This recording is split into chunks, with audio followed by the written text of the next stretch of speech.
un milliardaire malade et seul à la fin de sa vie. Son ex-femme revient, mais pas comme vous l'imaginez. Ce qu'elle a fait au chevet de son lit a choqué tout le monde. Préparez-vous pour une histoire déchirante. La ligne d'horizon de New York s'étendait à perte de vue devant Richard Martin, alors qu'il se tenait devant les fenêtres panoramiques de son bureau penthouse. À 58 ans, il avait bâti un empire que peu pouvaient imaginer, transformant une petite start-up technologique en solution technologique française, l'une des entreprises les plus précieuses du pays. Le soleil du matin se reflétait sur les bâtiments de verre élégants qui entouraient son siège social, créant une couronne dorée autour de la métropole qu'il avait contribué à façonner. Mais aujourd'hui, cette vue ne lui apportait aucune joie.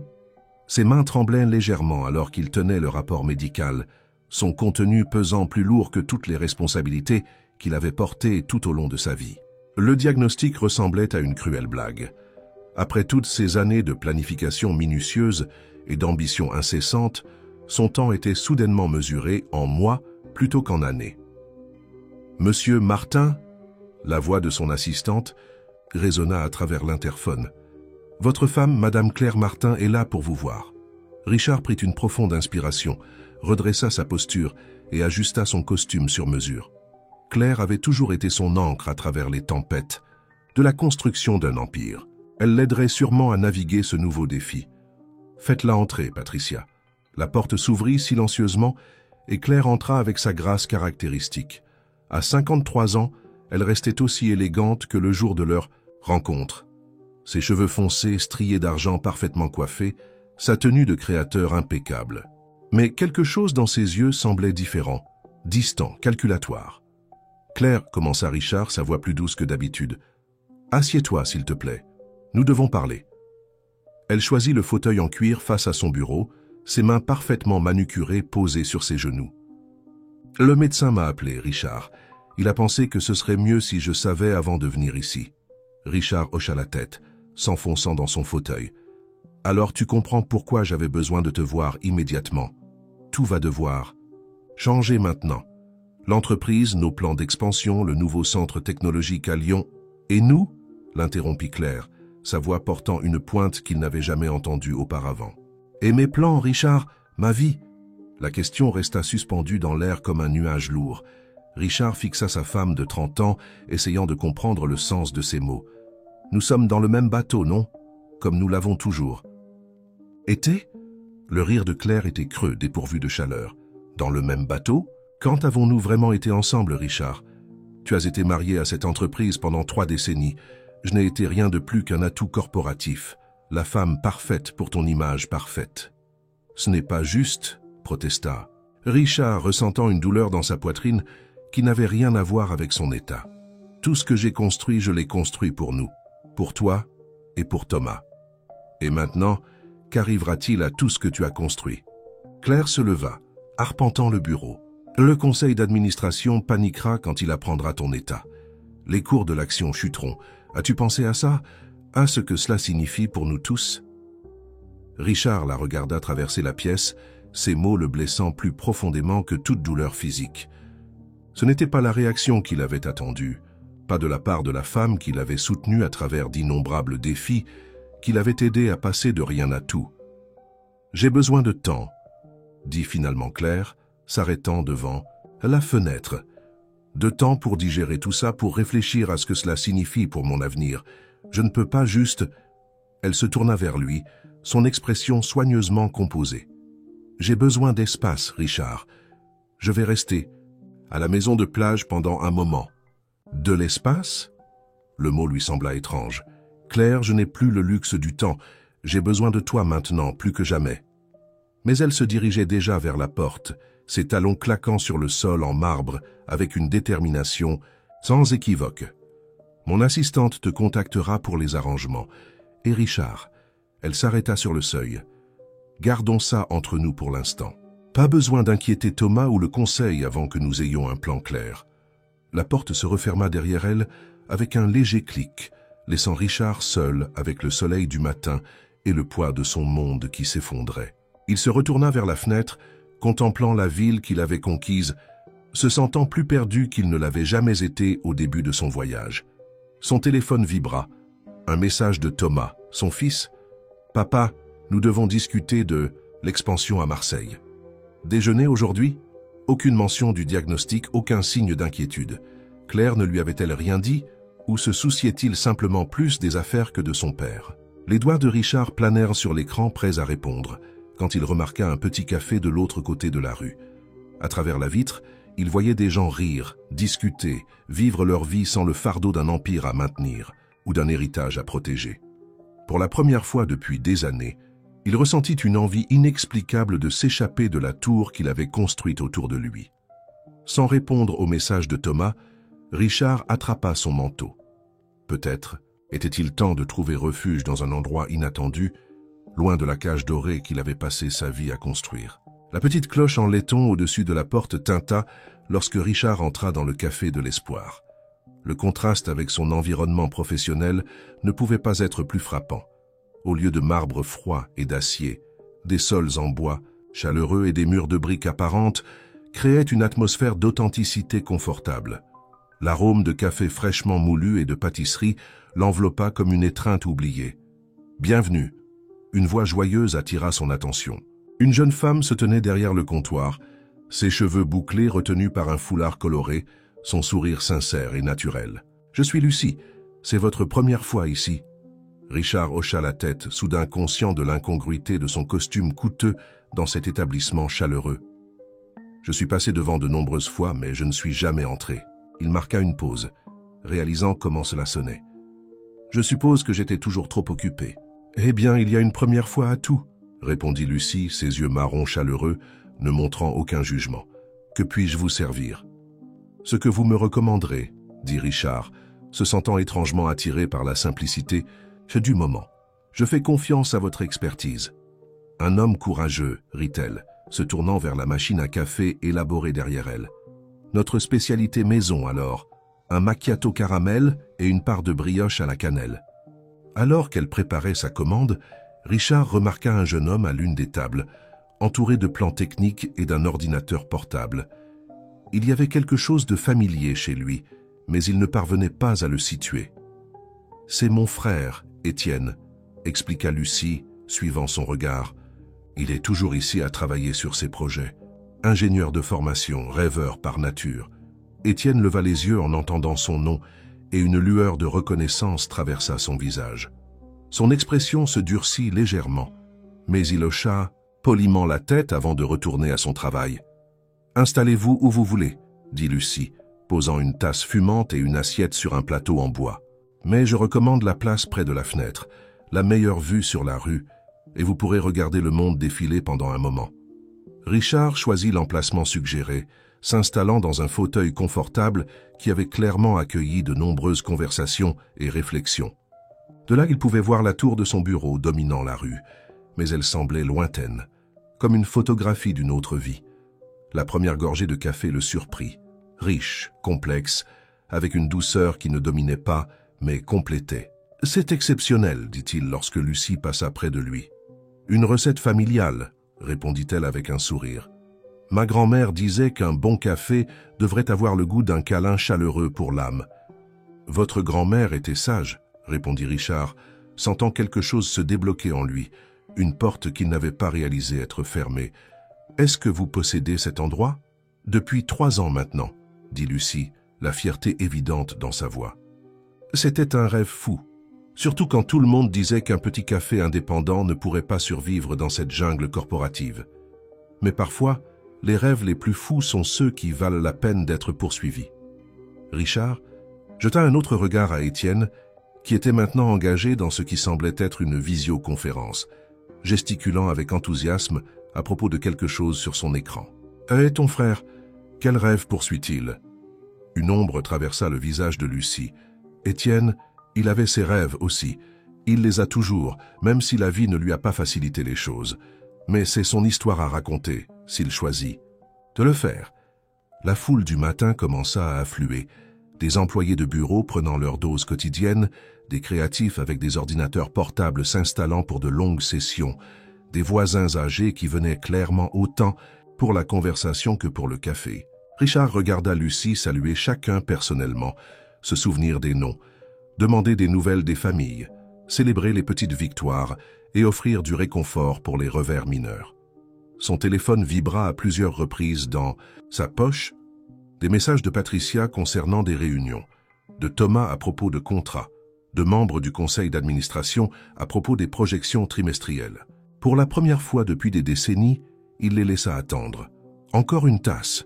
Lucie apparut à côté de lui, remarquant sa tasse vide. « Volontiers », dit Richard, surpris de se sentir réticent à partir. « Et peut-être, avez-vous le temps de me parler plus de cet endroit, de comment vous l'avez construit ?»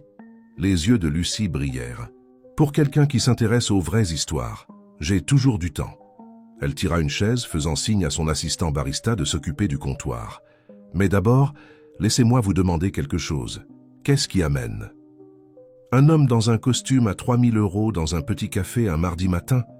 La question était douce, mais directe. Richard se surprit à vouloir répondre honnêtement, bien qu'il ne sût pas pourquoi. Peut-être était-ce l'absence d'agenda dans ses yeux, ou la façon dont cet endroit semblait exister dans une bulle, en dehors de son monde qui s'effondrait. « J'ai reçu des nouvelles, » commença-t-il prudemment, « qui m'ont fait remettre en question tout ce que je pensais savoir sur le succès. » Il regarda autour du café, aux connexions authentiques qui se produisaient à chaque table. « Et je commence à penser que je l'ai toujours mal mesuré. » De retour dans son bureau cet après-midi, Richard se surprit distrait par des pensées du café et de ses habitants. Le contraste frappant entre la chaleur authentique qu'il avait ressentie là-bas et l'efficacité froide de son environnement professionnel lui sembla plus prononcé que jamais. Sa rêverie fut interrompue par un coup à la porte. C'était Henry Sanders, son conseiller de confiance depuis 15 ans. « Richard, vous nous avez manqué à la réunion du matin », dit Henry, son costume parfaitement repassé et son ton mesuré correspondant à l'atmosphère stérile du bureau. Thomas a dû gérer seul les investisseurs de Marseille. Il semblait incertain. « Thomas doit apprendre à se débrouiller seul », répondit Richard, bien qu'une pointe de culpabilité se glissa dans sa voix. Son fils avait toujours eu du mal avec la confiance en soi dans les situations de haute pression. « Qu'ai-je manqué d'autre ?» Henry s'installa dans une chaise, son expression soigneusement neutre. « Claire m'a appelé. Elle a mentionné que vous pourriez prendre un congé. »« Bientôt, tout va bien ?» La question semblait assez innocente, mais quelque chose dans le ton d'Henry fit hésiter Richard. Depuis quand sa femme se confiait-elle à Henry avant de discuter des choses avec lui? « Juste des examens médicaux de routine », éluda-t-il, observant attentivement la réaction d'Henry. « Rien qui ne concerne le conseil. »« Bien sûr, » acquiesça Henry, mais Richard capta une lueur de quelque chose, de la déception, dans ses yeux. « Mais si vous prévoyez une absence prolongée, nous devrions discuter des protocoles de succession, juste par précaution. » Avant que Richard ne puisse répondre, son téléphone s'alluma avec un message d'un numéro inconnu. C'était une photo. Claire entrant dans un restaurant haut de gamme, pas à la maison de plage où elle prétendait être. Et elle n'était pas seule. L'angle était mauvais, mais l'homme avec elle ressemblait étrangement à l'un des membres du conseil d'administration. « Y avait-il autre chose ?» demanda Richard, son esprit bouillonnant d'implication. « Juste une chose », ajouta Henry, se levant, « pour partir. Les licenciements massifs dans le département d'ingénierie l'année dernière, certains de ses anciens employés causent des problèmes. Rien de grave, mais ils répandent des rumeurs d'espionnage industriel et de brevets volés. Le service juridique s'en occupe, mais vous devriez être au courant. » Après le départ d'Henry, Richard se retrouva attiré par son ordinateur, fouillant dans les anciens dossiers du personnel. Il ne lui fallut pas longtemps pour trouver ce qu'il cherchait, le dossier d'emploi d'Étienne. Le jeune homme du café n'avait pas seulement travaillé pour Solutions Technologiques Françaises, il avait dirigé l'une de leurs équipes de recherche les plus prometteuses avant les licenciements. Le téléphone de Richard vibra à nouveau. Un autre message du numéro inconnu. « Votre femme n'est pas la seule à avoir des secrets. Vérifiez les comptes offshore d'Henry. » Le soleil de l'après-midi projetait de longues ombres à travers son bureau, alors que Richard s'asseyait, digérant les implications. Il avait construit son empire sur la confiance et la loyauté, ou du moins, c'est ce qu'il croyait. Maintenant, avec son temps potentiellement limité, tout le monde semblait se positionner pour l'après. Ses pensées revinrent au café, au sourire authentique de Lucie et à la reconnaissance méfiante d'Étienne. Savait-il qui il était depuis le début? Leur gentillesse était-elle sincère ou faisait-elle partie d'un plan plus vaste? Un dernier message apparut sur son téléphone, celui-ci de Thomas. « Papa, nous devons parler de l'avenir de l'entreprise. Claire a mentionné des inquiétudes concernant ta santé. Dîner ce soir. » Richard fixa le message, se rappelant la façon dont Thomas s'était précipité pour gérer seul les investisseurs de Marseille. Son fils était-il vraiment inquiet pour sa santé ou simplement pour l'avenir de l'entreprise? Les frontières entre famille, affaires et trahison devenaient de plus en plus floues. Il se surprit à ouvrir le site web du café, lisant son histoire. Quelque chose attira son attention, un petit détail dans l'histoire de la propriété du bâtiment. Le bien avait autrefois appartenu à Antoine Tournier, son ancien associé des premiers jours. Le même associé qui s'était mystérieusement retiré de leur entreprise juste avant le succès fulgurant de solutions technologiques françaises. Les coïncidences commençaient à sembler moins fortuites.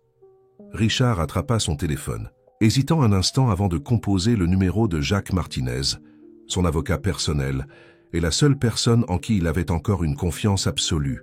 « Jacques, j'ai besoin que tu examines quelque chose pour moi. En fait, plusieurs choses. Et s'il te plaît, garde ça entre nous. » Alors qu'il raccrochait, le regard de Richard dériva vers le café de l'autre côté de la rue. À travers la vitre, il pouvait voir Lucie servir des clients, ses mouvements gracieux et déterminés. Étienne était toujours à sa table, maintenant, plongé dans une conversation avec quelqu'un que Richard ne voyait pas clairement. La symphonie des trahisons qui s'orchestrait autour de lui était complexe, mais peut-être avait-il enfin trouvé un sanctuaire inattendu, ou était-il tombé, droit dans un autre piège. Quoi qu'il en soit, il commençait à réaliser que son diagnostic n'était pas le seul secret menaçant de remodeler son monde.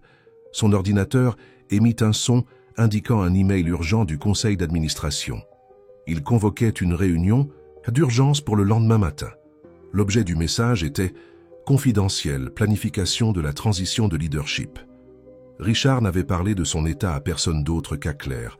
Alors pourquoi le conseil discutait-il soudainement de succession? Les pièces étaient en mouvement sur l'échiquier, mais pour la première fois de sa carrière, Richard n'était pas sûr d'être le joueur ou simplement une autre pièce manipulée. Une chose devenait claire, il avait besoin d'alliés et il pourrait se trouver dans les endroits les plus inattendus. Le lendemain matin arriva avec un poids d'anticipation. Au lieu de se rendre directement à la réunion du conseil, Richard se retrouva à entrer dans le café de l'Espoir alors que le soleil commençait à peindre la ville de nuances dorées. L'heure matinale signifiait peu de clients et Lucie était seule derrière le comptoir préparant la journée à venir. « Vous êtes tôt aujourd'hui » remarqua-t-elle, attrapant déjà une tasse. « Vous n'avez pas pu dormir ?» « Parfois, les heures calmes sont les seules qui ont du sens, » répondit Richard, s'installant dans ce qu'il considérait déjà comme sa place près de la fenêtre. « Lucie, parle-moi de ton père. » La tasse dans ses mains trembla légèrement avant qu'elle ne la pose. « Alors, vous avez compris, » dit-elle doucement, sa gaieté habituelle remplacée par une neutralité soigneusement contrôlée. Je me demandais combien de temps cela prendrait. Antoine Tournier était plus qu'un simple associé, dit Richard, observant attentivement sa réaction. Il était mon mentor, mon ami, jusqu'à ce qu'il ne le soit plus. Lucie tira une chaise, ses yeux rencontrant les siens, avec un mélange de défi et de tristesse. Mon père ne nous a jamais raconté toute l'histoire. Il a juste changé. Un jour, l'homme brillant et passionné qui m'avait appris les affaires et les rêves est devenu une coquille vide. Il a fallu des années avant qu'il ne recommence à vivre. Je ne savais pas qu'il avait des enfants, admit Richard. Après qu'il ait quitté l'entreprise. Vous voulez dire après qu'il ait été forcé de partir? La voix d'Étienne traversa le calme matinal. Il se tenait dans l'encadrement de la porte, son sac d'ordinateur sur l'épaule. Après que ses brevets aient été mystérieusement réassignés et que ses actions aient été diluées à néant? Richard se tourna pour faire face au jeune ingénieur. « C'est ce qu'il vous a dit ?»« Il n'a pas eu besoin de nous dire quoi que ce soit, » répondit Étienne, se déplaçant pour se tenir à côté de sa sœur. Les preuves étaient là pour quiconque voulait bien regarder, y compris les conceptions originales de l'algorithme. De traitement quantique qui a rendu solutions technologiques françaises célèbres, les conceptions de mon père. L'accusation resta suspendue dans l'air, lourde de décennies de ressentiment. Mais quelque chose ne collait pas. Si vous avez des preuves, dit Richard lentement, pourquoi ne les avez-vous pas utilisées? Pourquoi travailler dans mon entreprise seulement pour être licencié? Pourquoi me servir du café au lieu de me poursuivre en justice? Lucie échangea un regard avec son frère avant de répondre. Parce que notre père nous a fait promettre. Il a dit que la vengeance nous empoisonnerait de la même manière que l'ambition avait empoisonné les autres. Il voulait que nous construisions quelque chose qui nous appartienne, quelque chose d'authentique. Comme ce café, murmura Richard, comprenant. Un lieu de connexion, pas de compétition. Mais ensuite, vous êtes entré ici, continua Étienne, sa voix serrée par l'émotion. Le grand Richard Martin semblant perdu et humain. Et maintenant, nous apprenons que vous êtes malade. Comment avez-vous, commença Richard, puis s'arrêta en réalisant. Claire, elle a rencontré des membres du conseil, y compris votre ancien superviseur, n'est-ce pas? Étienne hocha la tête sombre. Il planifia ça depuis des mois. Votre diagnostic a juste accéléré leur calendrier. La réunion du conseil ce matin? Il ne s'agit pas seulement de planifier la succession. Ils vont essayer de vous déclarer mentalement inapte à diriger. Sur quelle base? Demanda Richard, bien qu'il soupçonnât déjà la réponse. Sur la base de preuves qu'ils ont fabriquées, expliqua Lucie, faisant glisser une clé USB sur la table. Des irrégularités financières, des comportements erratiques, des erreurs stratégiques qui ne se sont jamais produites. Étienne a trouvé ces documents sur le serveur sécurisé de l'entreprise avant d'être licencié. Richard fixa le petit dispositif contenant la preuve d'une telle trahison élaborée. Pourquoi me montrez-vous ça, après tout ce qui s'est passé avec votre père? Parce que nous avons vu ce que l'amertume fait à une personne, dit Lucie doucement. Et parfois, les personnes qui nous ont le plus blessés sont celles qui ont le plus besoin de pardon.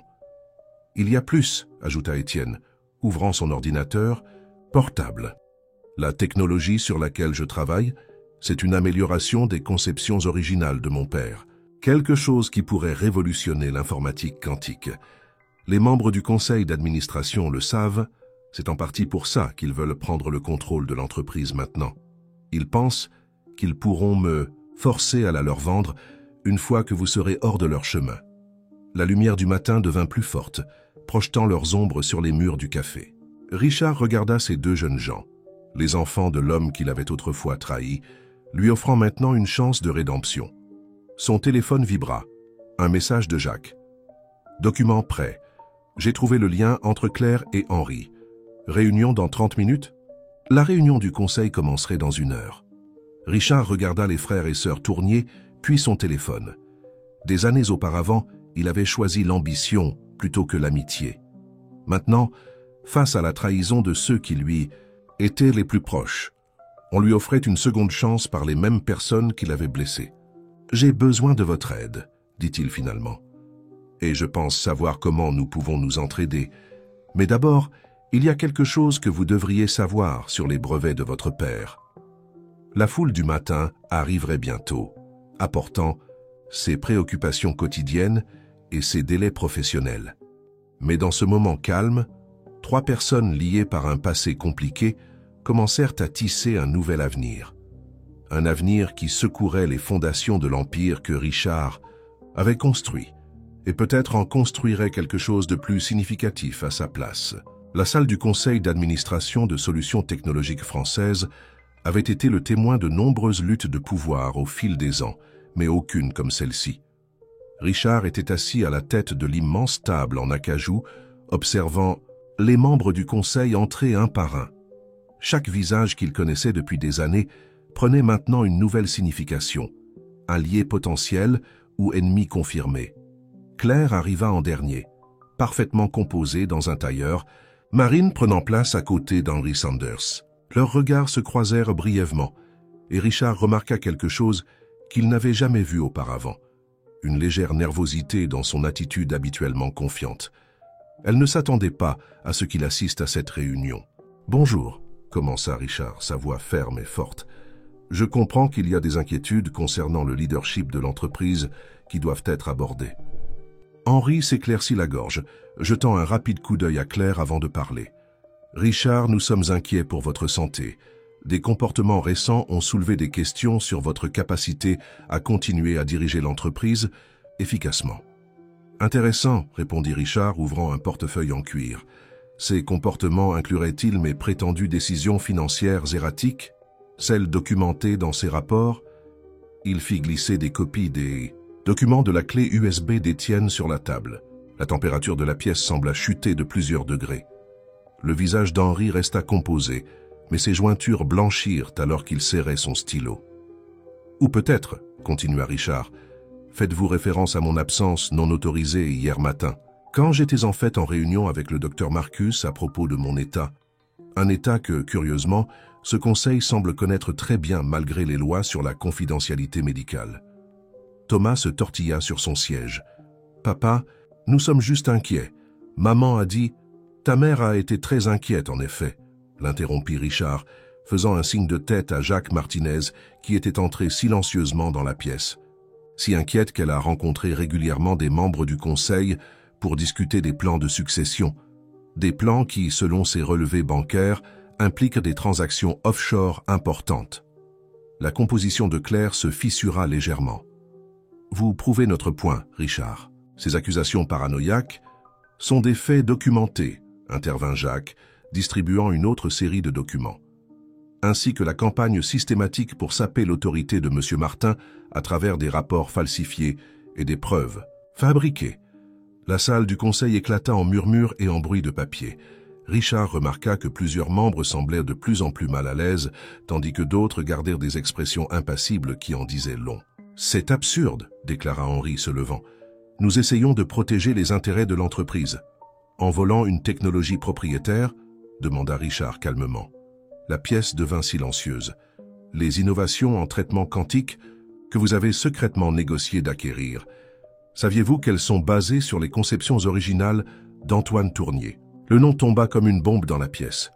Plusieurs membres plus âgés du conseil échangèrent des regards inquiets, se souvenant de la controverse d'il y a des années. « C'est de l'histoire ancienne, » dit Claire avec dédain, mais sa voix trembla. « Vraiment ?» Richard appuya sur un bouton de son téléphone et la voix d'Étienne remplit la pièce, détaillant les spécifications techniques de sa nouvelle innovation et son lien avec le travail de son père. L'enregistrement continua avec la voix d'Henri, discutant des plans pour acquérir la technologie une fois Richard écarté du pouvoir.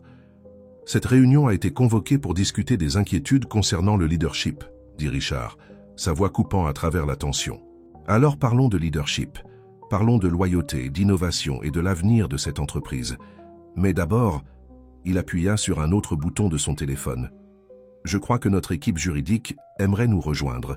Ils ont des questions intéressantes sur les acquisitions non autorisées de technologie et la manipulation d'actions. » Les portes de la salle du conseil s'ouvrirent à nouveau, révélant une équipe d'avocats dirigée par Jacques. Mais c'était la silhouette derrière eux qui fit sursauter Claire. Antoine Tournier lui-même, plus âgé mais toujours droit, debout aux côtés de ses enfants. « Je crois, » dit Richard, se levant de sa chaise, « que nous avons beaucoup à discuter à propos du passé et de l'avenir. Mais d'abord, je devrais mentionner que mon état de santé a été grandement exagéré.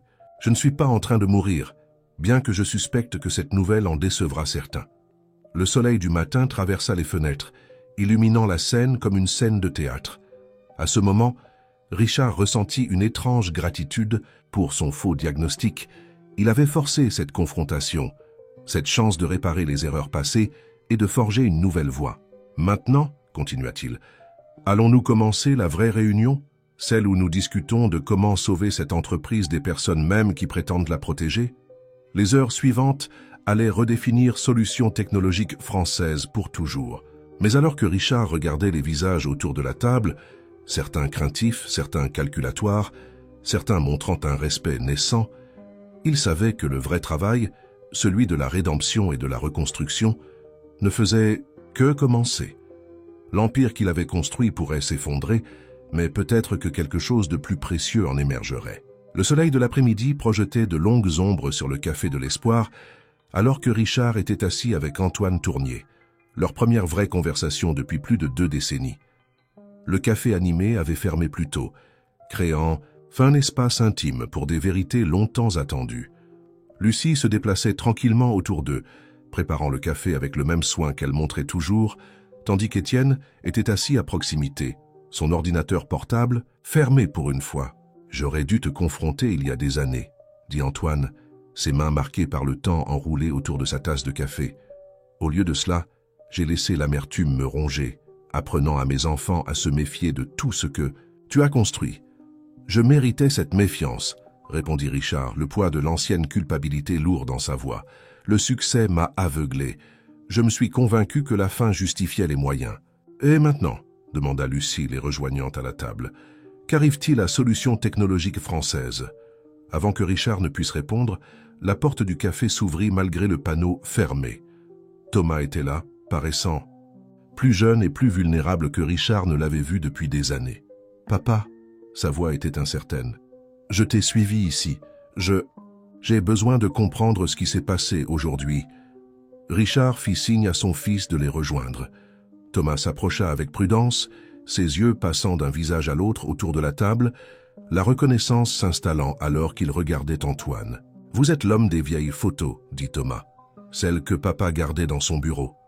Ton père et moi avons construit quelque chose de remarquable ensemble, » acquiesça Antoine. « Puis nous avons laissé l'orgueil et l'ambition tout détruire. »« Comme maman essaie de le faire maintenant, » dit Thomas doucement, s'affalant sur une chaise vide.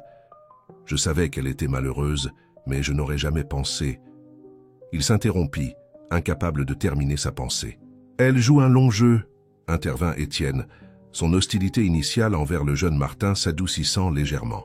« Les preuves que nous avons trouvées suggèrent qu'elle planifie ça depuis au moins 1 an. En collaboration avec Henri, » ajouta Thomas, son visage se durcissant. « Il me mentorait, me préparait à prendre la relève. Je pensais qu'il m'aidait à te prouver ma valeur, papa. Au lieu de ça, il te positionnait comme un pion, » termina Richard, pendant que lui et ta mère organisaient pour contrôler le vrai pouvoir en coulisses. Lucie revint à la table, avec une nouvelle tournée de café et une assiette de brioches à la cannelle. La question est, que se passe-t-il maintenant? Le conseil est en chaos, la presse va commencer à poser des questions bientôt et vous avez une entreprise à diriger. En fait, dit Richard, regardant Étienne, je pense qu'il est temps pour quelques changements. Ton innovation en traitement quantique, parle-m'en plus. Étienne jeta un coup d'œil à son père qui hocha la tête avec encouragement. C'est une évolution du travail original de papa, une façon de rendre l'informatique quantique plus stable et économe en énergie.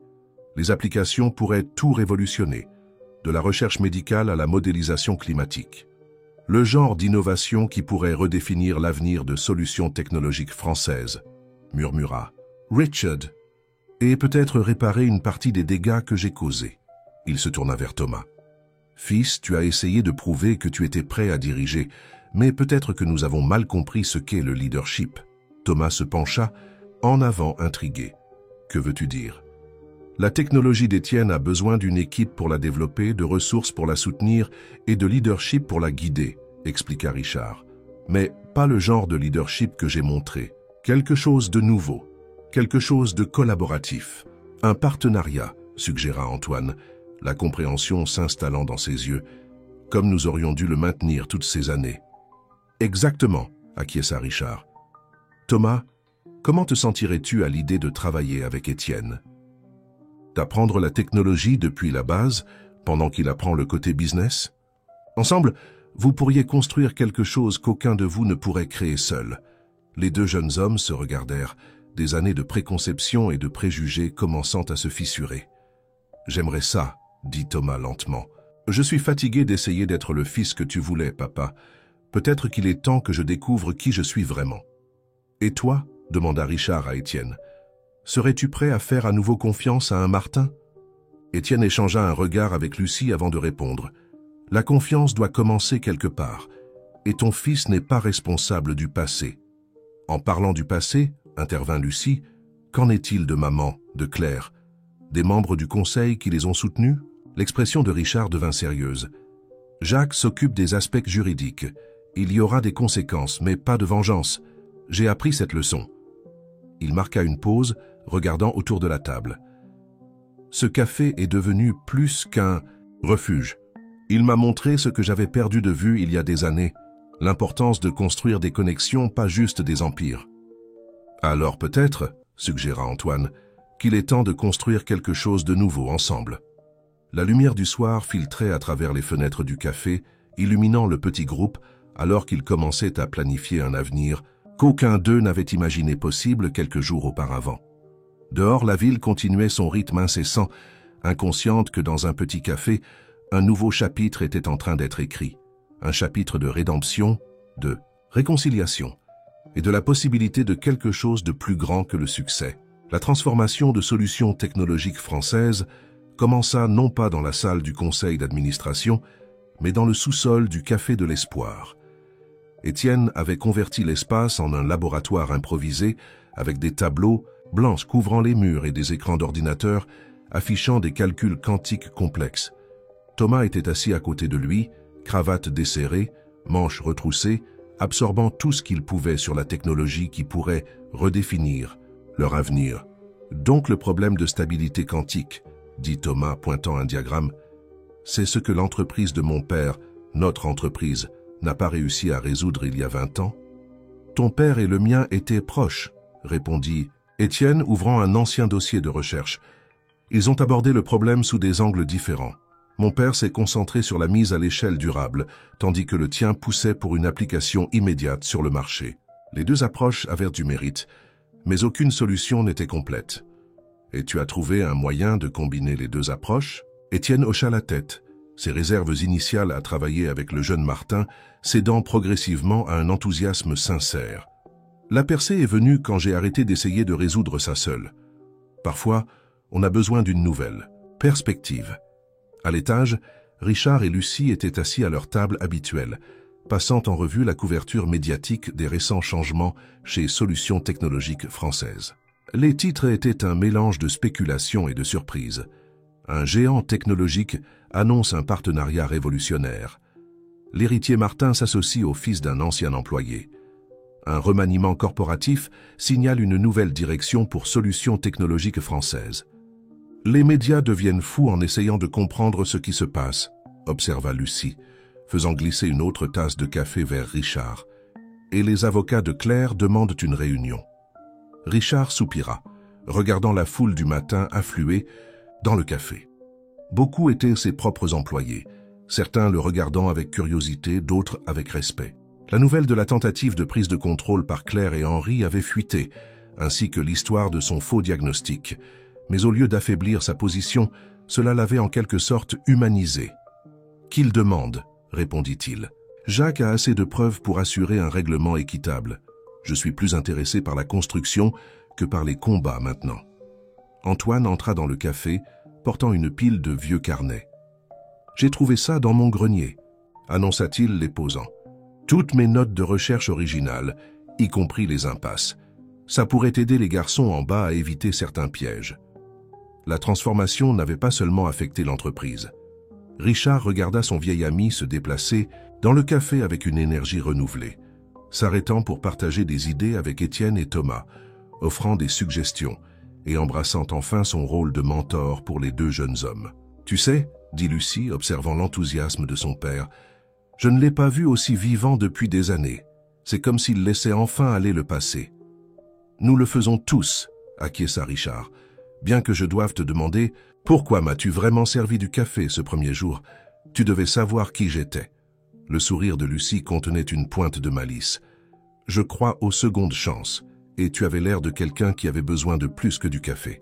La porte du sous-sol s'ouvrit, et Thomas émergea avec Étienne, tous deux excités par une nouvelle avancée.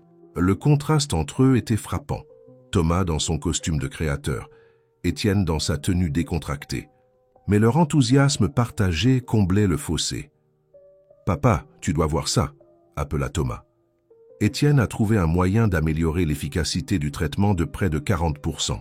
« Et l'analyse de marché de Thomas nous a montré le terrain d'essai parfait », ajouta Étienne. « Les systèmes d'imagerie médicale dans les hôpitaux ruraux. » Richard regarda les deux jeunes hommes étaler leurs matériaux sur la table, leur gêne initiale remplacée par une collaboration sincère. Ils ne remarquèrent pas Claire qui les observait à travers la vitre du café, son expression indéchiffrable avant de s'éloigner. « Nous devrons restructurer l'équipe de développement », continua Thomas, affichant des calendriers projetés sur sa tablette. « Moins de hiérarchie, plus de collaboration directe. »« Et nous devrons protéger les brevets correctement cette fois », ajouta Étienne, lançant un regard significatif à Richard. Tous avec un crédit partagé. Antoine les rejoignit, ajoutant ses propres idées, tandis que Lucie continuait à servir le café. Le café était devenu plus qu'un refuge, c'était un incubateur d'innovation, un endroit où les vieilles blessures pouvaient guérir et où de nouvelles possibilités pouvaient s'épanouir. Plus tard, ce soir-là, alors que le café se vidait et que les lumières de la ville commençaient à scintiller, Richard se retrouva seul avec ses pensées. L'empire qu'il avait construit était en train de changer, devenant quelque chose qu'il n'avait jamais imaginé possible. Son téléphone vibra avec un message de Jacques. Le conseil avait approuvé à l'unanimité la nouvelle direction, impressionné par le potentiel de la technologie de traitement quantique et la réponse positive du marché. À travers la fenêtre, il pouvait voir la tour de son bureau, ses lignes épurées adoucies par la lumière du soir. Elle ne ressemblait plus à une forteresse de solitude, mais plutôt à un symbole de ce qui pouvait être accompli lorsque l'ambition était tempérée par la sagesse et la coopération. « Encore du café ?» demanda Lucie, s'approchant avec une nouvelle cafetière. « Toujours !» sourit Richard, réalisant que certaines des meilleures décisions de sa vie avaient commencé avec une simple tasse de café et un cœur ouvert. Claire Martin avait toujours été fière de son timing parfait. Aujourd'hui, elle se tenait dans le hall de solutions technologiques françaises, regardant les employés passer avec leur tasse de café du matin, beaucoup arborant le logo distinctif du Café de l'Espoir. L'ironie ne lui échappait pas. « Madame Martin !» Une jeune secrétaire s'approcha nerveusement. « Vous n'avez pas de rendez-vous. »« Je n'en ai pas besoin, » répondit Claire avec fluidité, ajustant son foulard Hermès. « Je suis ici pour voir mon fils. » À l'étage, Thomas était plongé dans une discussion avec Étienne, tous deux penchés sur un diagramme complexe s'étalant sur plusieurs écrans. Les dernières semaines avaient transformé l'étage exécutif, les couloirs stériles, et les portes closes avaient été remplacées par des espaces de travail ouverts et des zones de collaboration. « Maman ?» Thomas leva les yeux, surpris. « Qu'est-ce que tu fais ici ?» Une mère ne peut pas rendre visite à son fils? Le sourire de Claire était pratiqué, parfait. J'ai entendu des choses intéressantes sur votre nouveau projet. Étienne se redressa, son expression méfiante. Je devrais y aller. Non, reste, dit Thomas fermement. Maman, si c'est à propos des affaires, Étienne doit être là. Nous sommes partenaires maintenant. Le sourire de Claire vacilla légèrement. Bien sûr, comme c'est progressiste. En fait, je suis ici avec une opportunité. Plusieurs grands investisseurs m'ont approché, exprimant des inquiétudes concernant cette nouvelle direction. Ils sont prêts à soutenir un projet séparé dirigé par toi, Thomas, sans le fardeau de l'héritage compliqué de ton père. Le silence qui suivit était lourd d'implications. Thomas étudia le visage de sa mère, voyant pour la première fois la manipulation subtile derrière sa façade parfaite. « Tu veux dire sans le fardeau de l'honnêteté ?» demanda-t-il doucement. « Ou sans le fardeau de créer quelque chose de vraiment significatif ? Ne sois pas naïf, mon chéri. » La voix de Claire se durcit légèrement. Ce projet de traitement quantique est à des années de la rentabilité. Les investisseurs dont je parle pourraient te mettre en place immédiatement. Tu pourrais sortir de l'ombre de ton père pour entrer dans la tienne? Thomas se leva, son mouvement décisif. Non, maman. Je suis exactement là où je dois être. Pour la première fois, je construis quelque chose de réel. Avec le fils de l'homme que ton père a trahi. Claire jeta un regard à Étienne. Comme c'est poétique. Mais les affaires ne se construisent pas sur la poésie, Thomas. Elles se construisent sur le pouvoir et le contrôle. Tu as tort, intervint Étienne, sa voix calme. Regarde autour de toi. L'action de l'entreprise a augmenté de 15% depuis que nous avons annoncé le nouveau partenariat. Notre prototype est en avance de plusieurs mois. Nous ne construisons pas juste une technologie, nous reconstruisons la confiance. La composition de Claire se fissura légèrement. La confiance? Demande à ton père ce qu'il en est de la confiance. Demande-lui la vraie raison pour laquelle Antoine Tournier est parti. Demande-lui. À propos des erreurs que j'ai commises, la voix de Richard résonna depuis l'encadrement de la porte. Il entra lentement, portant un portefeuille en cuir familier. À propos de la façon dont l'ambition et la peur m'ont poussé. À trahir mon meilleur ami, je leur ai déjà tout dit, Claire. Plus de secrets. Tout. Le rire de Claire était cassant. Leur as-tu parlé du contrat original, celui qui prouve les revendications d'Antoine sur les premiers brevets? Tu veux dire ce contrat? Lucie apparut derrière Richard, tenant un document. Nous l'avons trouvé dans les vieux dossiers de papa, ceux que tu as essayé d'acheter la semaine dernière. Les mains parfaitement manucurées de Claire se serrèrent. Comment avez-vous? Ton assistante est très loyale, dit Lucie avec un sourire doux. À sa conscience. Elle est venue au café hier, nous a tout raconté sur tes plans pour utiliser le contrat comme levier. Le contrat qui, au fait, a déjà été traité, ajouta Richard. Antoine et moi avons révisé l'accord original. Tous les brevets passés sont maintenant crédités conjointement et tous les développements futurs seront partagés entre nos deux familles. Thomas se déplaça pour se tenir aux côtés d'Étienne et de Lucie. C'est fini, maman. Les jeux, la manipulation, tout ça. Nous construisons quelque chose de différent maintenant. Claire regarda autour de la pièce, la confiance tranquille de son fils, la solidarité entre les familles autrefois rivales, l'épreuve de changement positif dans tout le bureau. Pendant un moment, quelque chose comme du regret traversa son visage. « Tu as changé ?» dit-elle à Thomas presque avec étonnement. « Nous avons tous changé, » répondit-il. « Toi aussi, maman. Il y a de la place pour la transformation ici. » Mais l'expression de Claire se durcit à nouveau. La transformation? En quoi? Une petite famille heureuse gérant un café et rêvant de changer le monde? Réveille-toi, Thomas. Le monde réel ne fonctionne pas comme ça. Peut-être qu'il devrait, suggéra Étienne. Regarde ce que nous avons accompli en quelques semaines. Imagine ce que nous pourrions faire avec plus de temps, plus de collaboration. Et moins de résistance, ajouta Lucie avec insistance. Claire se redressa, la dignité l'enveloppant comme une armure. « Eh bien, je vois que je suis en minorité ici, mais souviens-toi de ce que j'ai dit, Thomas. Ces investisseurs sont toujours intéressés. »« Merci, maman, » dit Thomas doucement, « mais je ne suis pas à vendre. Plus maintenant. » Après son départ, la pièce sembla plus légère. Richard regarda les jeunes gens devant lui, son fils, les enfants d'Antoine, la prochaine génération choisissant un chemin différent. « Elle réessayera, » l'avertit-il. « Quel essai ?» répondit Thomas, retournant au diagramme de traitement quantique. « Nous avons du travail à faire. » À travers la fenêtre, il pouvait voir la silhouette élégante de Claire traverser la place, passant devant le café de l'Espoir, sans un regard. À l'intérieur du café, Antoine accueillait un groupe de jeunes ingénieurs, partageant des histoires et des idées de ces années d'innovation. « Tu sais, » murmura Lucie, « certaines personnes ne voient pas que le monde est en train de changer, que le succès ne doit pas signifier gagner aux dépens des autres. » Richard hocha la tête, regardant son fils et Étienne retourner à leur travail, leur tension initiale oubliée dans l'excitation de la création. « La vraie victoire, dit-il doucement, est dans la construction de ponts, pas de murs. Le laboratoire du sous-sol du Café de l'Espoir avait évolué en quelque chose d'extraordinaire. Ce qui avait commencé comme un espace de travail improvisé abritait maintenant certains des équipements d'informatique quantique les plus avancés d'Amérique du Nord. L'arôme familier du café se mêlait au bourdonnement de la technologie de pointe en dessous. « Ça marche !» annonça Étienne, les yeux rivés sur l'écran affichant les résultats des tests. La stabilité quantique se maintient à des niveaux sans précédent. L'excitation dans sa voix attira tout le monde vers son poste de travail.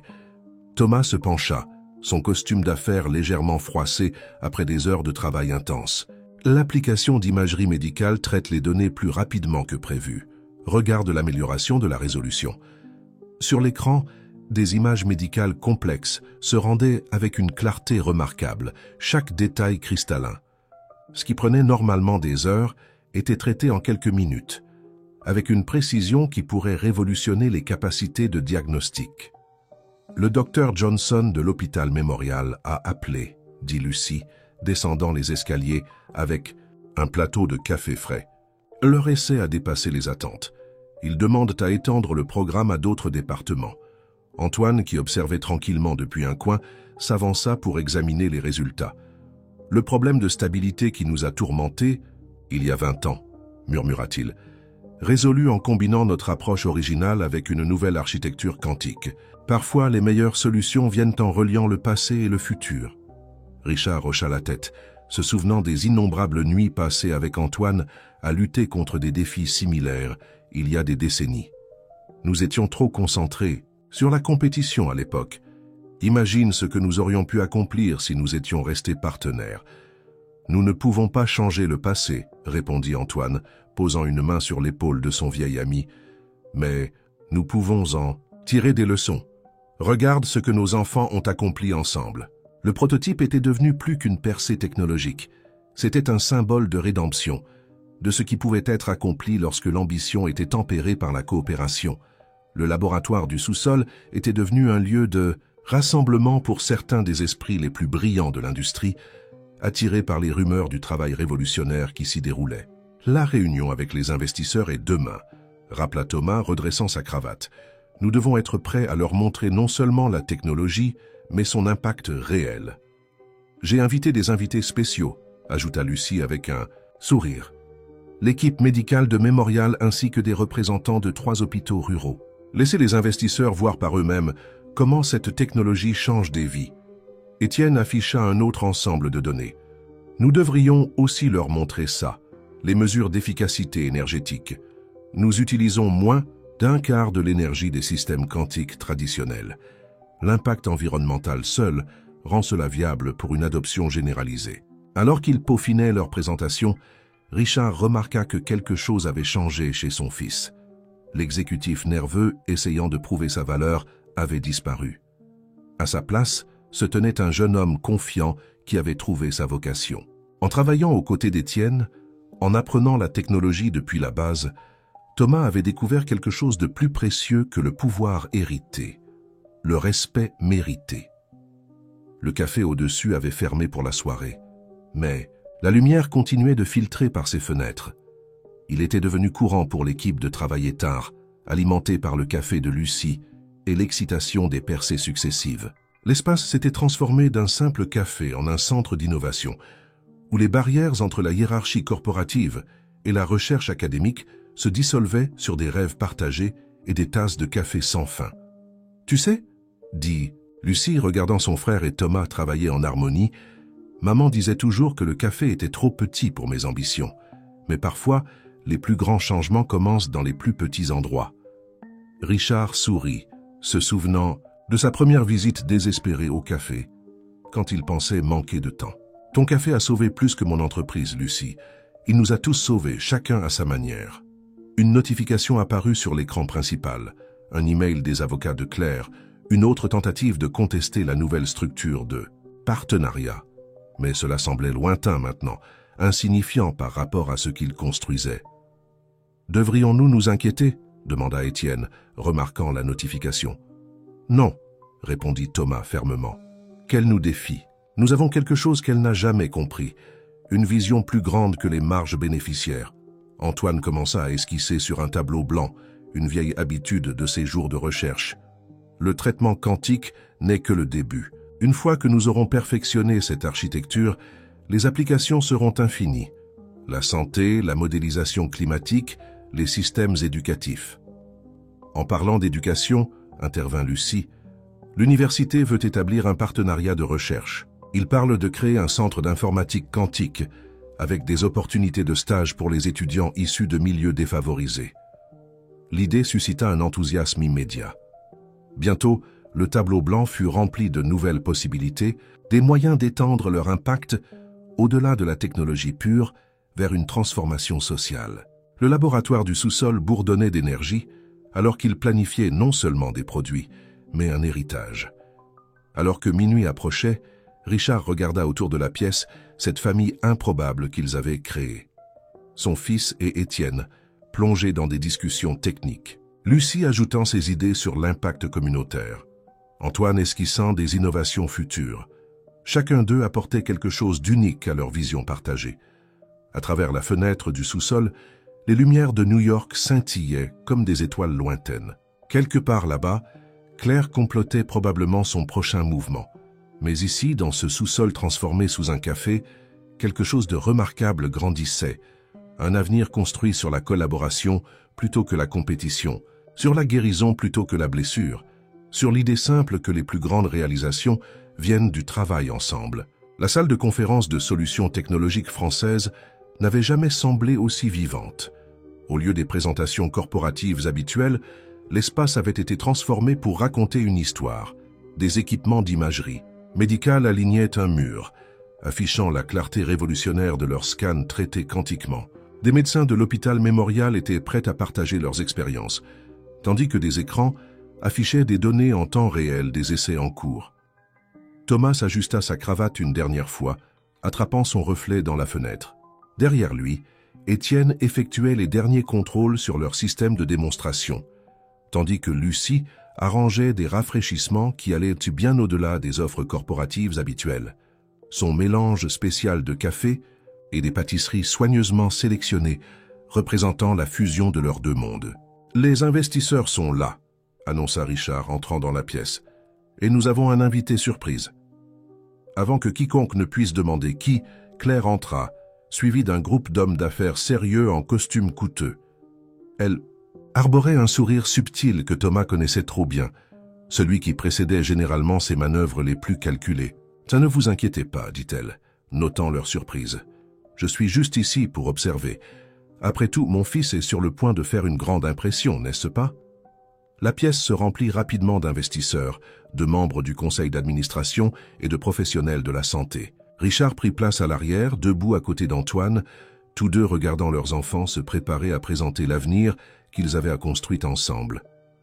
Thomas s'avança, sa nervosité transformée en une confiance tranquille. « Mesdames et messieurs, merci d'être venus. Ce que nous allons vous montrer n'est pas seulement une percée technologique, c'est une révolution dans la façon dont nous pensons l'informatique, la santé et le potentiel humain. » Il fit un geste vers Étienne, qui lança leur présentation.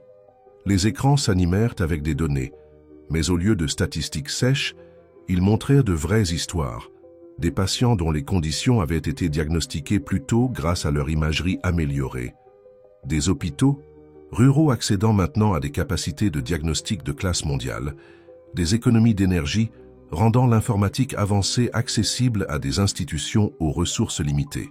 Notre architecture de traitement quantique, expliqua Étienne, son expertise technique équilibrée par une passion sincère, ne résout pas seulement les problèmes de stabilité qui ont limité l'informatique quantique. Elle change fondamentalement ce qui est possible. Un des investisseurs se pencha en avant, son intérêt piqué. Ces résultats sont impressionnants, mais les coûts d'infrastructure sont significativement plus bas que les systèmes quantiques traditionnels, intervint Lucie avec fluidité, affichant leur analyse des coûts. Nous ne créons pas seulement une technologie puissante, nous la rendons accessible. Le docteur Johnson de Memorial s'avança pour partager son expérience, décrivant des cas où l'imagerie améliorée avait fait une différence critique dans les soins aux patients. Les expressions des investisseurs passèrent du scepticisme à un intérêt sincère, alors qu'ils commençaient à saisir l'impact réel de l'innovation. Claire observa tout cela avec une expression indéchiffrable, prenant occasionnellement des notes sur sa tablette. Thomas essaya d'ignorer sa présence, se concentrant plutôt sur l'enthousiasme croissant dans la pièce. Puis vint le moment inattendu qui changerait tout. « J'ai une question », une voix calme s'éleva du fond de la pièce. Toutes les têtes se tournèrent pour voir un homme âgé s'approcher. À propos de l'architecture quantique originale qui a inspiré cette percée.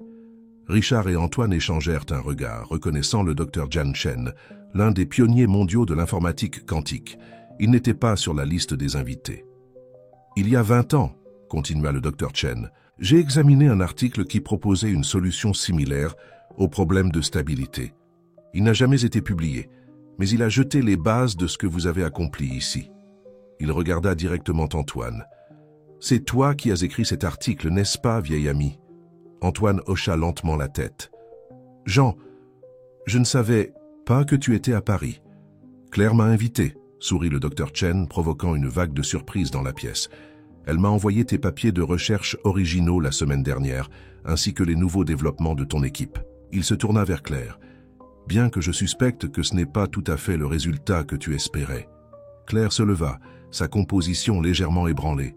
« Je pensais qu'un avis d'expert serait précieux, pour valider ou remettre en question la technologie. »« Oh, elle est valide, » assura le docteur Chen. « En fait, elle est plus que valide. Ce que ces jeunes ont créé en s'appuyant sur le travail de leur père est exactement ce que le domaine de l'informatique quantique attendait. C'est pourquoi je voudrais proposer une collaboration entre votre équipe et l'Institut international de recherche quantique. La pièce éclata en murmures excités. L'IRQ était l'organisation d'informatique quantique la plus prestigieuse au monde et une collaboration avec eux cimenterait la position de solution technologique française à l'avant-garde du domaine. Thomas regarda sa mère, la compréhension s'installant. « Tu as essayé de faire venir un expert pour nous discréditer, n'est-ce pas? Mais au lieu de ça, elle a accidentellement aidé à prouver exactement ce que nous disions. » Termina Étienne, une pointe d'émerveillement dans sa voix. Claire resta immobile, sa façade parfaite se fissurant légèrement.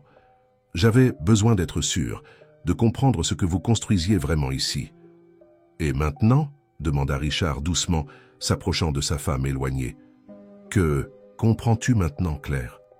Elle regarda autour de la pièce, le triomphe tranquille de son fils, l'excitation sincère des investisseurs, les preuves tangibles du succès obtenu par la collaboration plutôt que la compétition. « Je comprends, dit-elle finalement, que j'ai peut-être mesuré le succès avec les mauvais critères. » Le docteur Chen commença à discuter des détails techniques avec Étienne et l'équipe de recherche, tandis que les investisseurs se regroupaient autour de Thomas, impatients de s'engager. Au milieu de tout cela, Lucie servait du café, transformant une présentation corporative en quelque chose de plus intime, de plus humain. Richard regarda Claire se diriger lentement vers leur fils, quelque chose de vulnérable dans son expression. Peut-être, pensa-t-il, la transformation était possible pour tout le monde, avec le bon moment et la bonne motivation. Le futur qu'ils avaient imaginé dans le sous-sol du Café de l'Espoir devenait réalité, mais d'une manière qu'aucun d'eux n'avait prévue. Parfois, les meilleures victoires se déguisent dans défaites potentielles, et les ponts les plus solides sont construits par ceux qui se tenaient autrefois de part et d'autre. Une semaine après la présentation, Claire se retrouva debout devant le Café de l'Espoir, observant la foule du matin à travers la vitre. À l'intérieur, elle pouvait voir Lucie orchestrer le chaos contrôlé de l'heure de pointe du petit déjeuner, tandis que la porte du sous-sol s'ouvrait occasionnellement, révélant des aperçus du travail continu en dessous. Prenant une profonde inspiration, elle poussa la porte, la clochette joyeuse annonçant son arrivée. Plusieurs têtes se tournèrent, les conversations s'interrompant brièvement avant de reprendre avec des sous-entendus curieux. « Bienvenue au Café de l'Espoir », dit Lucie, son sourire professionnel masquant toute surprise. « Que puis-je vous servir ?»« Je ne suis pas sûr, » admit Claire, se sentant étrangement incertaine dans son tailleur de créateur. « Que recommanderiez-vous ? Pour quelqu'un qui fait ses premiers pas en territoire inconnu ?» L'expression de Lucie s'adoucit, légèrement. « Notre spécialité maison, un macchiato caramel. C'est assez sucré pour rendre les parties amères plus supportables. » La métaphore subtile n'échappa pas à Claire. Elle hocha la tête, choisissant un siège offrant une vue à la fois sur la rue et l'intérieur du café. En attendant, elle observa la familiarité facile entre Lucie et ses habitués. L'atmosphère chaleureuse qui avait attiré Richard ici ce premier matin. « Maman !» La voix de Thomas la fit sursauter. Il avait émergé du sous-sol, tablette à la main, Étienne juste derrière. « Je ne m'attendais pas à te voir ici. »« Ni moi, honnêtement, » répondit Claire, réussissant un petit sourire. « Mais après la semaine dernière, j'ai beaucoup réfléchi. » Étienne fit un signe de tête à Thomas et s'apprêta à les laisser seuls, mais Claire leva une main. « S'il te plaît, reste. Ce que j'ai à dire te concerne aussi. » Lucie apparut avec le café de Claire et des tasses supplémentaires pour les autres, puis tira une chaise elle-même. Claire enveloppa ses mains manucurées autour de la tasse chaude, rassemblant ses pensées. « Quand j'ai épousé ton père, » commença-t-elle regardant Thomas, « je pensais comprendre ce que signifiait le succès, le pouvoir, l'influence, le contrôle.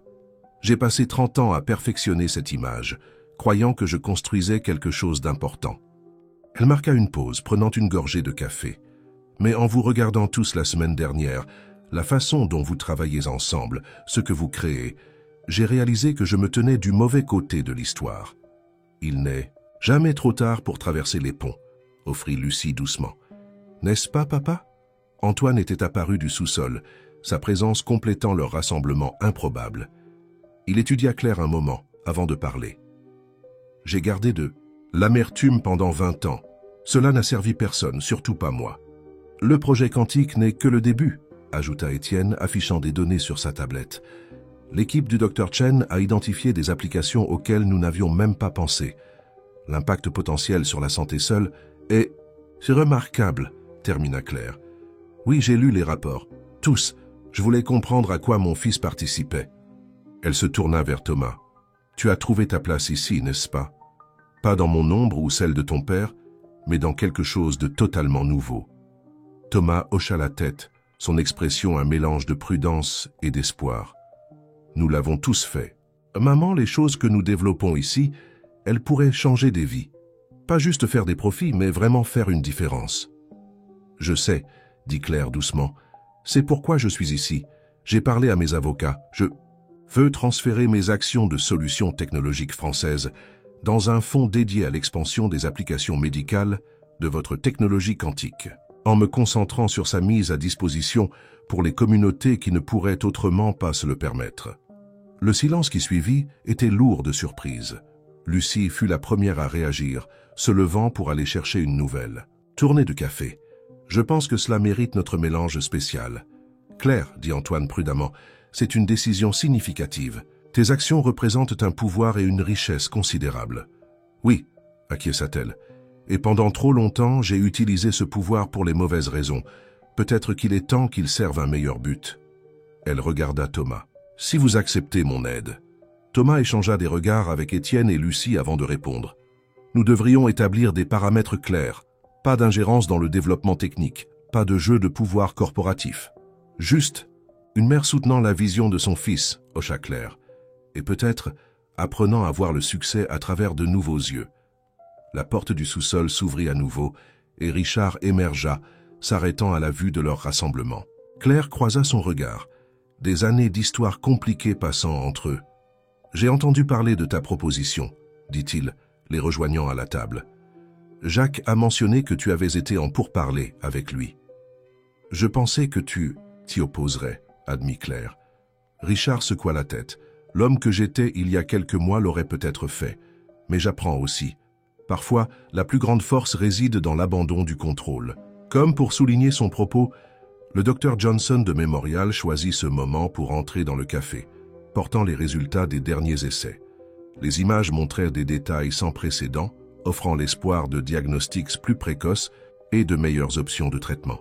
« C'est ce que nous construisons, » expliqua Thomas à sa mère. « Pas juste une technologie, mais de l'espoir, des possibilités, du changement. » Claire regarda autour de la table.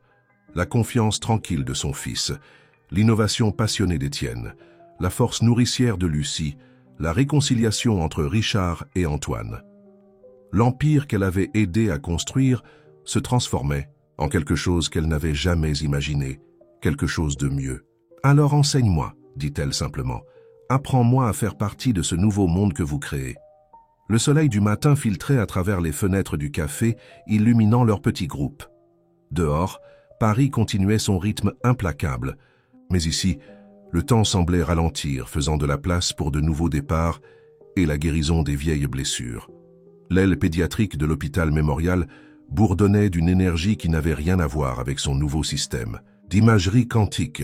Des enfants de quartiers défavorisés, généralement méfiants envers les établissements médicaux, se rassemblaient autour d'une table où Lucie avait installé un mini-café servant du chocolat chaud et ses fameuses brioches à la cannelle. « Le scan ne prendra que quelques minutes, » expliqua-t-elle à une mère nerveuse, tandis que sa jeune fille sipait son chocolat chaud. « Et c'est beaucoup plus clair que les anciennes machines, donc les médecins peuvent de mieux aider. » Thomas était debout avec le Dr Johnson, passant en revue les données du matin. « 3 détections précoces cette semaine seulement, » disait le médecin, son excitation évidente. « Des conditions que nous aurions pu manquer avec l'imagerie conventionnelle. Ces enfants ont maintenant une chance de se battre. »« Et les diagnostics à distance ?» demanda Étienne, les rejoignant avec son ordinateur portable. Il avait affiné le système permettant à des spécialistes de Paris de consulter sur des cas dans des hôpitaux ruraux à des centaines de kilomètres. « Fonctionne parfaitement, » sourit le Dr Johnson. « Hier, nous avons aidé une clinique en zone rurale à diagnostiquer une condition rare. Leur médecin local a reçu un soutien en temps réel de toute notre équipe. Il y a 1 an, ce patient aurait dû voyager pendant des jours pour obtenir des soins adéquats. » Claire, qui observait tranquillement depuis l'encadrement de la porte, s'avança. « Le Conseil du Fonds a approuvé le programme d'expansion ce matin. Nous pouvons implémenter des systèmes similaires dans 5 autres hôpitaux ruraux d'ici la fin du trimestre. Le mois passé avait révélé un autre côté de Claire. Elle s'était plongée dans les aspects administratifs de leur initiative de santé avec la même détermination qu'elle avait autrefois appliquée aux prises de contrôle corporatives. Mais maintenant, en voyant l'impact réel de leur travail, son apparence habituellement polie était adoucie par une émotion sincère. « Maman ?» Thomas toucha doucement son bras. « Ça va ?»« Je pensais juste, » répondit-elle, regardant Lucie interagir avec les enfants, « à ce à quoi ressemble le vrai succès, toutes ces années à courir après le pouvoir.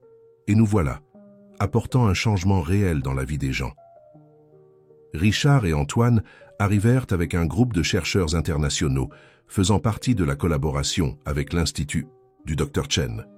Les 2 vieux amis avaient trouvé un rythme facile, leur expérience combinée aidant à guider l'expansion du projet tout en laissant la jeune génération mener. « Les données sur l'efficacité énergétique sont remarquables », disait l'un des chercheurs. « Cela pourrait rendre l'imagerie médicale avancée accessible, même dans des zones à infrastructures limitées. C'est le but, acquiesça Étienne. L'accès universel à des soins de qualité ne devrait pas être un luxe. » Dans le laboratoire, du sous-sol du Café de l'Espoir, ils avaient créé quelque chose de révolutionnaire. Mais ici, dans cette salle d'hôpital remplie d'espoir et de chocolat chaud, ils voyaient sa vraie valeur. Une jeune résidente s'approcha avec plus de résultats de scan, ses yeux brillants d'excitation. Le traitement quantique a identifié un modèle que nous n'avions pas remarqué avant. Cela nous aide à comprendre comment certaines conditions se développent. Le Dr Johnson pense que cela pourrait mener à des protocoles préventifs. « La science au service de l'humanité », murmura Antoine, et non l'inverse. Lucie commença à ranger son café improvisé alors que les derniers patients partaient. « Tu sais, » dit-elle à personne en particulier, « quand j'ai ouvert le café, je pensais juste créer un espace pour que les gens se rassemblent. Je n'aurais jamais imaginé qu'il deviendrait le berceau de quelque chose comme ça. Parfois, les plus petits choix ont les plus grands impacts, » répondit Richard, l'aidant à ranger. Comme servir du café à un homme désespéré qui pensait manquer de temps. Claire s'avança pour aider aussi, ses vêtements de créateur, incongrus avec la tâche, mais ses actions naturelles, sans effort. Ou amener un expert pour défier un projet seulement pour qu'il le valide à la place. Le groupe rassembla ses affaires, se préparant à retourner au café pour leur session de planification quotidienne. Alors qu'ils marchaient dans les couloirs de l'hôpital, ils passèrent devant des murs maintenant tapissés d'images, avant et après, des preuves de l'impact du système quantique. Chaque image représentait une vie changée, une famille, donnée de l'espoir. « Nous recevons des demandes d'hôpitaux du monde entier », mentionna Thomas en marchant. « Tout le monde veut savoir comment nous avons réussi à rendre l'informatique quantique pratique et accessible. » « Dis-leur la vérité », suggéra Étienne. Que cela a pris 2 familles mettant de côté leurs différences, un café devenu laboratoire, et des gens prêts à mesurer le succès par plus que des marges bénéficiaires. Dehors, le soleil de l'après-midi peignait la ville de teintes chaudes. La nouvelle aile de l'hôpital, financée par le Fonds de Claire, se dressait comme un témoignage de ce qu'ils avaient construit ensemble. Mais c'était plus qu'un bâtiment ou une réalisation technologique. « Je réfléchissais », dit Claire, alors qu'ils atteignaient leur voiture. Le sous-sol du café devient un peu bondé avec toutes les nouvelles équipes de recherche. La maison de plage, celle où je me suis réfugié il y a des mois, serait un lieu de développement. Secondaire parfait, assez proche pour collaborer, mais avec de l'espace pour s'étendre. La suggestion resta suspendue dans l'air, un autre pont étant construit entre le passé et le futur. Richard croisa son regard, voyant dans son expression la même personne, dont il était tombé amoureux il y a des décennies, avant que l'ambition et la peur ne les aient menés sur des chemins séparés. « Un endroit pour de nouveaux départs ?» demanda-t-il doucement. « Et des secondes chances, acquiesça-t-elle, si elles sont encore disponibles. » Les réponses se trouvaient dans les sourires autour d'eux, dans la façon naturelle dont leur famille s'était fusionnée, dans l'héritage qu'ils construisaient ensemble. Parfois, les plus grandes innovations n'étaient pas dans la technologie, mais dans la capacité du cœur humain à changer. La maison de plage s'était transformée aussi radicalement que ses propriétaires. Ce qui avait été autrefois le refuge solitaire de Claire bourdonnait maintenant d'activité. Le spacieux salon était devenu un centre de recherche secondaire, ses fenêtres offrant des vues sur l'Atlantique, tandis que les chercheurs travaillaient à étendre les applications du projet quantique. La terrasse, où elle avait autrefois arpenté seule avec ses plans, accueillait maintenant des réunions régulières d'équipe. Aujourd'hui, toute la famille élargie s'était réunie pour célébrer une étape importante. Le 100e hôpital rural a implémenté leur système d'imagerie quantique. Lucie s'était surpassée, transformant la terrasse en une extension du Café de l'Espoir, avec son bar à café signature et une gamme de délices soigneusement préparées. Parfois, je n'arrive toujours pas à croire à quel point les choses ont changé, murmura Claire, debout à côté de Richard à la balustrade de la terrasse. Il regardait Thomas et Étienne démontrer leur dernière percée au docteur Chen via visioconférence, leur excitation palpable même à distance. « De bons changements », répondit Richard, notant à quel point Claire s'intégrait naturellement dans cette nouvelle réalité qu'ils avaient créée. Les bords tranchants de son ambition s'étaient adoucis en quelque chose de plus constructif, de plus épanouissant. À l'intérieur, Antoine mentorait un groupe de jeunes chercheurs, sa passion pour l'innovation trouvant une nouvelle vie dans l'enseignement de la prochaine génération. Ses yeux brillaient avec le même enthousiasme qui avait marqué leurs premiers jours en tant que partenaires, avant que la compétition et la méfiance ne les aient séparés. La Fondation internationale pour la science a rappelé, annonça Lucie, rejoignant la discussion de son père. Ils veulent établir un programme de bourse basé sur notre modèle. Ils sont particulièrement intéressés par la façon dont nous avons intégré l'innovation technologique avec l'impact communautaire. La bourse avait été l'idée de Claire, une façon de s'assurer que les esprits brillants issus de milieux défavorisés pourraient contribuer à l'avenir du projet. C'était l'une des nombreuses initiatives montrant à quel point elle avait réimaginé son rôle dans leur entreprise commune. Nous pensons à étendre le concept du café, ajouta Thomas, s'éloignant de sa visioconférence. Pas juste comme des cafés, mais comme des centres d'innovation communautaire, des endroits où la technologie et l'humanité peuvent se rencontrer. Comme là où tout a commencé, sourit Étienne, se souvenant du laboratoire du sous-sol qui avait lancé leur voyage. En parlant de ça, nous devrions y retourner bientôt. Le docteur Johnson amène un groupe d'étudiants en médecine pour voir le prototype original. Le prototype qui n'aurait presque pas vu le jour, rappela Richard, si je n'avais pas reçu ce faux diagnostic. Les meilleures erreurs sont celles qui nous mènent là où nous devons être, philosophe Antoine, les rejoignant sur la terrasse. Bien que je sois content que ce soit une erreur. Une brise chaude portait l'air salé et le son des vagues, se mêlant aux conversations et aux rires autour d'eux. Claire se surprit à étudier les visages de leur famille élargie, pas seulement ceux liés par le sang, mais tous ceux qui étaient devenus une partie de leur histoire. Chacun avait apporté quelque chose d'unique à leur succès partagé. Je réfléchissais, dit-elle, attirant l'attention de tous, à l'héritage, pas le genre dont je m'inquiétais autrefois, les cours des actions et les parts de marché, mais au vrai héritage, les vies que nous avons touchées, les changements que nous avons faits. Les ponts que nous avons construits, ajouta Richard, comprenant où elle voulait en venir. Exactement, acquiesça Claire, et je pense qu'il est temps pour un dernier changement. Elle sortit un dossier de son sac, le manipulant avec une nervosité inhabituelle. J'ai travaillé avec Jacques là-dessus, une proposition pour restructurer toute l'organisation. Les autres se rapprochèrent alors qu'elle exposait sa vision. L'entreprise serait transformée en une entité hybride, partiellement corporative, partiellement fondation. Les profits seraient automatiquement réinvestis dans la recherche et les programmes communautaires. Le leadership serait partagé, tirant parti des forces des deux familles et incorporant les voix des communautés qu'ils servaient. C'est radical, observa Thomas, étudiant les documents. Le Conseil pourrait résister.